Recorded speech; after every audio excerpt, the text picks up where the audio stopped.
The monk Thomas Keating, reflecting on the different stages of life, once helpfully shared, ladders and stages suggest leaving behind the previous rung or stage. Actually, one adds new dimensions to what one is, like a tree adds rings. Spiritual writer Phyllis Tickle wisely said that we have a jumble sale each time we move into a new stage. We sort through our belongings and put aside things we no longer find helpful, while carrying forward what we feel we'll want or need in the future. There can be no later stages without the earlier stages, and we accumulate and carry forward new skills with each new stage. Last week in the reading from the book of Exodus, the people grumbled at Moses. And this weekend in John's Gospel, the people expressed utter disbelief in Jesus' assertion that he is the bread of life, descended from heaven. It seems that in 2024, we live in a grumbling age where anger abounds. The riots in England, the protests at Coolock in Dublin, and the prevalence of raw, naked racism all over the world indicates that we are at a particular stage in human history, with vicious chants, hateful insults, obscene flags, and vitriolic communications zoomed into our sitting rooms and computer screens from riots and protests. It is vital these days to take time to understand hate groups. Astute writer Tara Isabel Burton argues that online communities of incels, white supremacists, and anti-Semitic conspiracy theorists make no metaphysical truth claims, do not focus on God, and offer no promise of an afterlife or reward.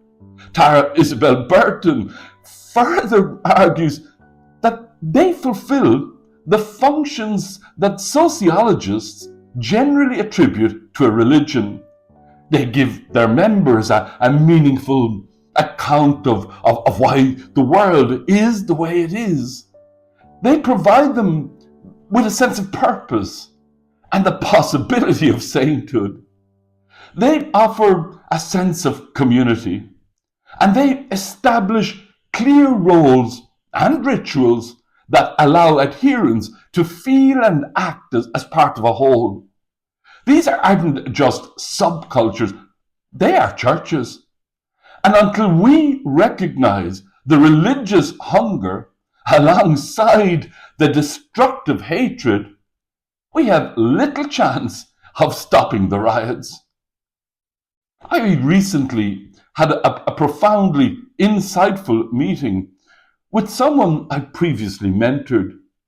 To my distress, this man in his early 30s has become immersed in angry protests against immigrants.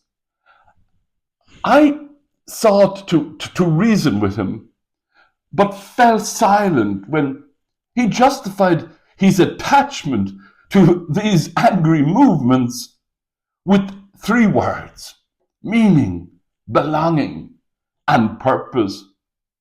I thought to myself, isn't that what my mission is about?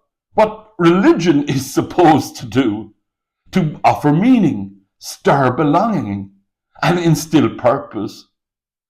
When you think about it, those most passionate about religion sometimes attack people of other religions, using stereotypes and dehumanizing language that paved the way for violence.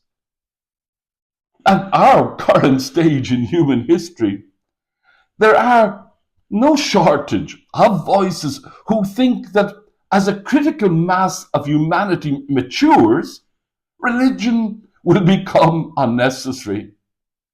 While it is important to hear this viewpoint, it is also important to note that life shows that when people leave traditional religious ideology, they don't advance to a blissful secular harmony.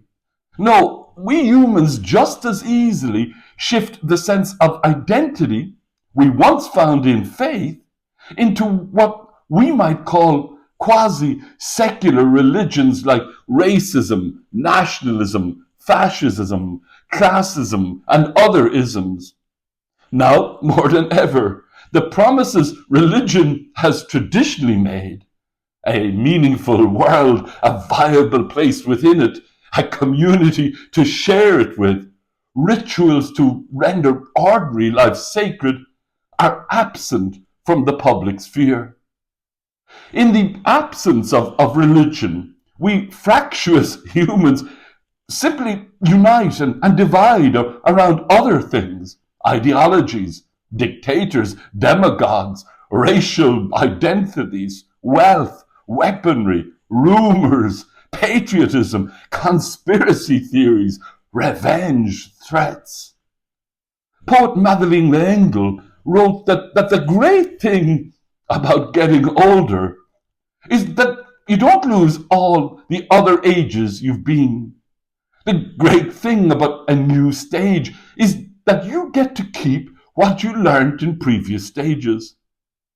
This weekend, our scriptures recall important stages in human history, recognizing the famished cravings of Elijah, recalling Paul's advice not to hold grudges, and asking us to consider the absorbing assertion that it is Jesus as bread for the living who draws us to meaning, belonging, and purpose. Amen.